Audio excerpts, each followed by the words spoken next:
Bismillahirrahmanirrahim. Assalamualaikum warahmatullahi wabarakatuh. Alhamdulillah wa kafa wassalatu wassalamu ala nabiyil mustafa wa ala alihi wa ashabihi wa man tabi'al huda. Asyhadu an la ilaha illallah wahdahu la syarikalah wa asyhadu anna Muhammadan abduhu wa rasuluh la nabiyya wa la rasula ba'dah. Teman-teman yang dirahmati oleh Allah Subhanahu wa taala, insyaallah di pertemuan kali ini kita akan melanjutkan pembahasan kita ya tentang salat berjamaah ya.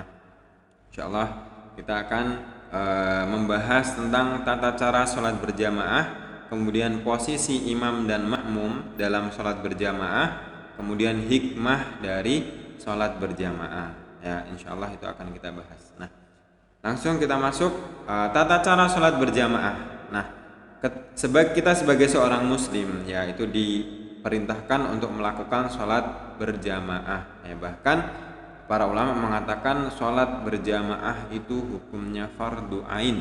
Kenapa? Karena banyak sekali ancaman-ancaman yang dilakukan oleh Rasulullah Shallallahu Alaihi Wasallam kepada orang yang tidak mau melakukan sholat berjamaah. Contohnya, Rasulullah Shallallahu Alaihi Wasallam pernah akan membakar rumah para sahabat yang tidak mau melakukan sholat berjamaah di masjid. Ya, kemudian Ibnu Ummi Maktum adalah seorang sahabat yang buta. Ya, kemudian rumahnya jauh untuk pergi ke masjid dan tidak ada orang ya yang yang bisa menuntun dia ketika ada adzan di masjid. Kemudian dia minta keringanan kepada Rasulullah Shallallahu Alaihi Wasallam. Kemudian Rasulullah Shallallahu Alaihi Wasallam mengatakan, "As-sami'tan nida? Apakah kamu mendengar adzan?" Maka Ibnu Ummi Maktum mengatakan, "Iya ya Rasulullah." Fa'ajib, maka datangilah panggilan tersebut. Datangilah panggilan tersebut. Maka di sini kita sebagai seorang muslim harusnya tahu mengerti bagaimana tata cara sholat berjamaah yang baik. Yang pertama adalah sholat berjamaah kita dilakukan di awal waktu dengan mengumandangkan adzan dan iqamah jika memungkinkan untuk adzan. Kalau tidak memungkinkan untuk adzan, kita cukup menggunakan iqamah saja ya. Dilakukan di awal waktu. Khairul umur atau afdhalul umur as-shalatu ala waqtiha. Sebaik-baik perkara adalah salat di awal waktunya. Itu yang pertama, harus kita lakukan salat di awal waktu. Kemudian imam meringankan makmum. Nah, ini teman-teman yang tinggal di pesantren, hafalannya kan banyak tuh. Hafalannya banyak. Biasanya kalau kita pulang dari pesantren disuruh untuk imam di masjid atau di musola atau kadang di rumah. Kalau tidak memungkinkan ke masjid, mungkin ketika hujan deras, ketika ada acara kegiatan di rumah, maka di sini kita sebagai imam harus memperhatikan bagaimana keadaan makmum. Mentang-mentang hafalannya banyak, kita bacanya panjang banget ya. Salat maghrib baca surat An-Naba, amma yatasaalun dari awal sampai akhir. Nah, nanti bisa-bisa makmumnya bubar ketika kita salam, assalamualaikum warahmatullahi, di belakang sudah enggak ada orang. Nah, ini berarti kita harus memperhatikan keadaan makmum sebagaimana sabda Rasulullah sallallahu alaihi wasallam, "Idza shalla ahadukum linnas falyukhaffif fa inna fihim as-saqim wad-dha'if wa idza shalla li nafsihi falyutil ma syaa." Ya, di sini Rasulullah Shallallahu Alaihi Wasallam menyampaikan ketika kalian melakukan sholat dan kalian menjadi imam, maka fal yukhaffif, hendaknya meringankan dari makmumnya. Kenapa? Karena kita tidak tahu di makmum itu pasti ada yang orang buru-buru, orang yang dalam keadaan sakit, misalnya ada yang mbah-mbah sudah tua, dia kalau berdiri lama dalam tidak sanggup. Nah, ini kita harus perhatikan. Wa idza shalla li nafsihi falyutil ma syaa. Nah, kalau kalian salat sendiri terserah. Kalau mau baca Al-Baqarah 1 rakaat juga boleh ya. Kemudian yang kedua adalah imam mengatur shaf makmum supaya lurus dan rapat ya. Sebelum kita takbir, ketika kita jadi imam, kita harus memperhatikan shaf makmum karena itu salah satu kesempurnaan dalam ibadah sholat. Kemudian mengeraskan bacaan di sholat jahar itu yang keras, seperti sholat maghrib, isya dan subuh, itu kita membacanya dengan jahar, dengan suara yang lantang. kemudian melirihkan bacaan di sholat sirri, sholat asar, sholat duhur, itu kita melirihkan bacaan. Kemudian makmum mengikuti gerakan imam dan tidak boleh mendahului, ya. Jadi tidak boleh mendahului imam. Kenapa? Karena Rasulullah pernah menyampaikan bahwasanya ada ancaman orang yang mendahului imam nanti di akhirat adalah ra'sahimar, kepalanya akan diganti dengan kepala keledai. Itu bagi orang yang suka mendahului imam dalam gerakan sholatnya. Kemudian setelah salam imam membaca zikir dan doa, ya. Makmum membaca zikir dan doa sendiri-sendiri dan dengan suara yang tidak keras, ya. Jadi kalau kita berzikir setelah sholat, kita zikir dengan suara yang lirih. Zikirnya di dalam hati, doanya di dalam hati, dan dilakukan sendiri-sendiri. Kecuali kalau kita ingin mengajarkan mungkin anak kita, kalau kita di pesantren mungkin itu bisa dimaklumi. Selanjutnya adalah posisi imam dan makmum dalam sholat berjamaah. Nih, ya, posisi imam dan makmum ini yang harus diperhatikan. Kadang kita hal yang sepele tapi kita tidak tahu, ya. Jika imam dan makmum sama-sama laki-laki dan makmum hanya seorang, ya. Jadi gambar yang pertama ini adalah ketika makmumnya sendiri.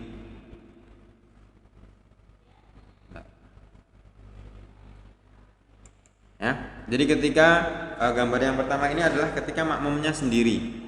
Jadi dua orang laki-laki ketika ingin melakukan sholat berjamaah. Jadi posisinya ini adalah imam, ya.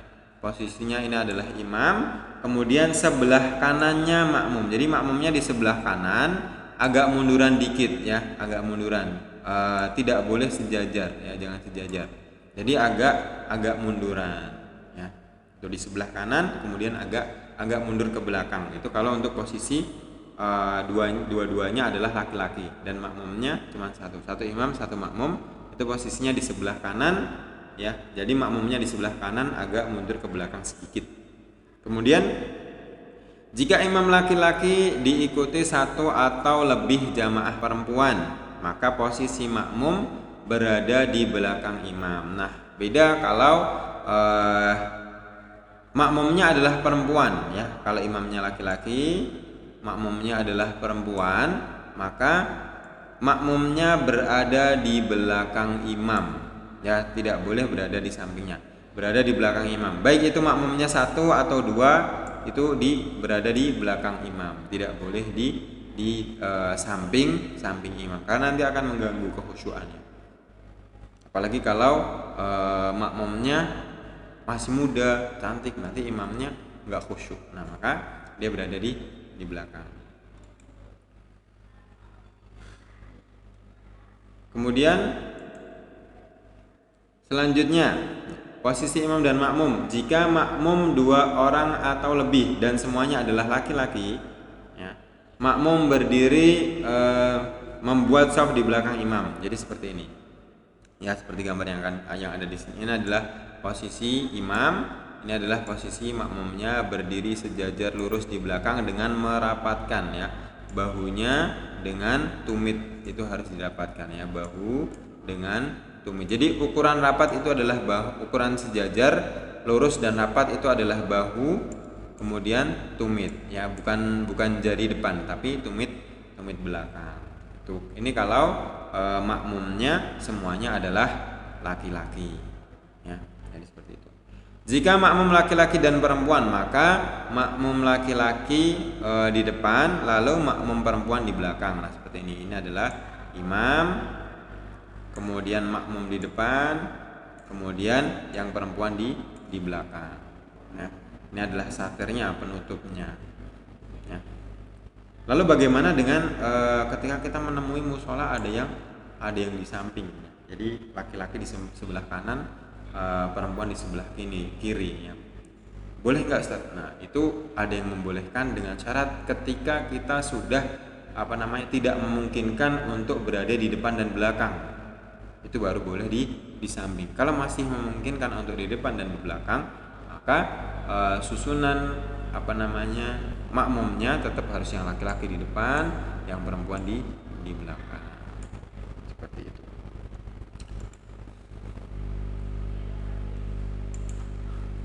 Kemudian selanjutnya adalah ketika imamnya perempuan, ya, cuman 2 orang perempuan, cuman ada 2 perempuan, 1 imam, 1 makmum. Nah, keadaannya seperti apa, Ustaz? Keadaannya adalah jika imam dan makmum perempuan dan makmum hanya 1 orang, maka dia berdiri di sebelah kanan sejajar dengan posisi imam. Nah, kalau sama-sama perempuan sejajar, ya, sejajar, ini imam, ini makmum, ya. Jadi makmumnya berdiri di sebelah kanannya imam, sejajar, ya, sejajar kalau sama-sama perempuan. Tadi kalau laki-laki makmumnya agak mundur ke belakang sedikit. Nah, kemudian kalau sholat berjamaah semuanya perempuan dan orangnya lebih dari 1, gimana Ustadz? Nah, caranya adalah seperti ini, ya. Jadi semuanya tetap sejajar, makmumnya berdiri di tengah, ya, berdiri di tengah, tapi barisannya harus tetap sejajar, ya, barisannya harus tetap sejajar. Meskipun itu lebih dari 1 shaf, belakangnya juga sejajar. Jadi makmumnya tetap berdiri sejajar, tidak usah maju di depan. Ini yang banyak tidak tahu, ya. Jadi makmumnya adalah tetap sejajar dengan imamnya, sejajar dengan makmum. Cuman imamnya berdiri di tengah. Ini adalah imam. Jadi ini adalah imam, ya.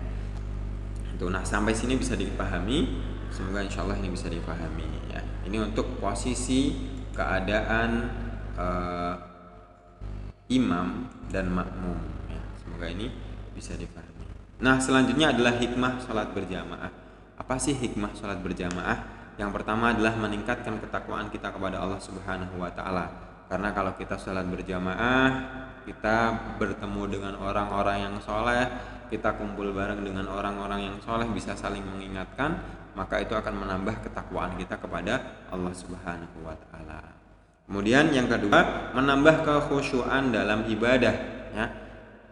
Karena kita temannya banyak, insya Allah kita akan terbawa, ya.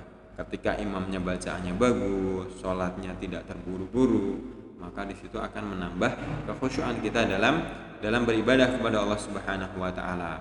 Kemudian pahala dilipat gandakan 27 derajat. Nah, ini luar biasa sekali.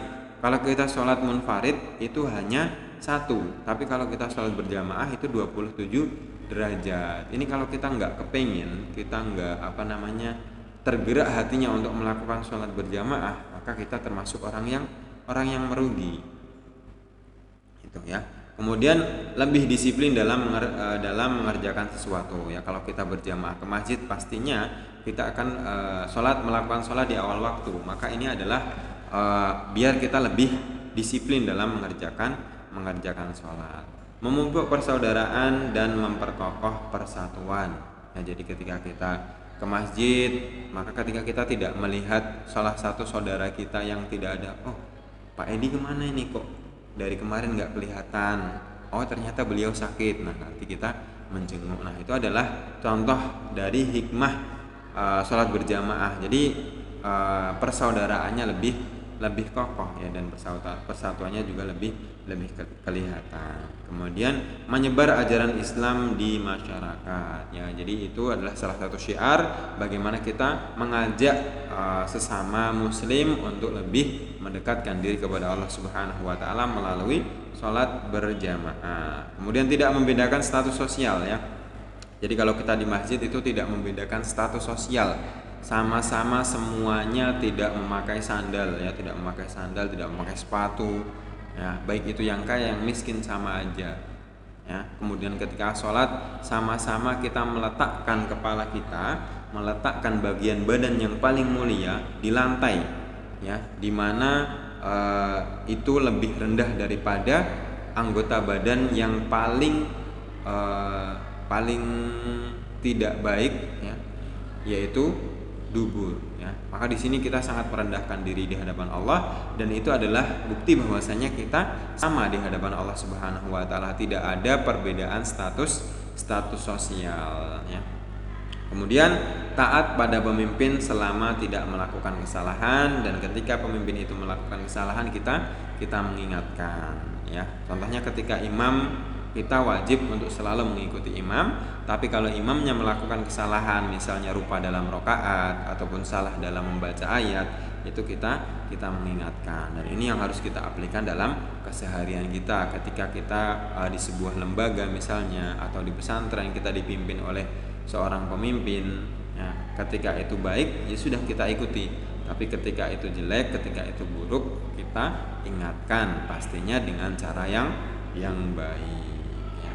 Nah, ini teman-teman yang dirahmati oleh Allah Subhanahu wa taala, mungkin sedikit ini yang bisa Ustadz sampaikan, semoga bermanfaat dan semoga bisa dipahami. Kalau ada hal-hal yang belum bisa dipahami, mungkin bisa ditanyakan, mau lewat chat, mau lewat langsung juga diperbolehkan ya. Allah taala alam bisawab. Billahi taufiq wal hidayah. Assalamualaikum warahmatullahi wabarakatuh.